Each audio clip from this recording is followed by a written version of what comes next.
আসসালামু আলাইকুম রহমতুল্লাহ বারাকাতু। সুপ্রিয় ভিউয়ার্স, আমি আজ দুটি দৃশ্য আপনাদের মাঝে আপলোড দিলাম। দুটোই সমুদ্র সৈকতে। এটা একটি নতুন সমুদ্র সৈকত। নতুন বলছি এই কারণ এখানে আগে ততটা মানুষ পর্যটকরা আসতো না। এখন এটা সৌন্দর্য বর্ধনের কাজ খুব দ্রুততার সহিত এগিয়ে চলেছে।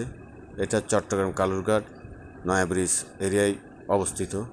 দেখুন, লম্বা সড়ক, এখানে গাড়ি চলাচল করে। যে পাশে লোকজন, পর্যটকরা আসছে, শিশু, বয়স্ক, নারী পুরুষেরা এবং প্রিয়জন স্বামী স্ত্রীরা এসেছে দেখতে। খুবই সুন্দর।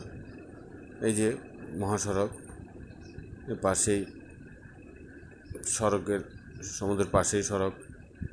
এই দেখুন রাতের দৃশ্য, সেজন্য একটু এভাবে দেখতে হলো। খুবই সুন্দর। লোকজন বসে আছে, সৌন্দর্য উপভোগ করতেছে। অসম্ভব সুন্দর। আরেকটি আপনাদের মাঝে এখন তুলে ধরব। ওটাও একটি সমুদ্র সৈকত। এই যে এটা হচ্ছে পতেঙ্গা সমুদ্র সৈকত। এটাও অনেক সৌন্দর্য। এটা যেহেতু অনেক আগে থেকেই দর্শকদের জন্য, ভ্রমণ পিপাসুদের জন্য উন্মুক্ত, তাই রাতে দিনে যে কোনো সময় যাওয়া যায়।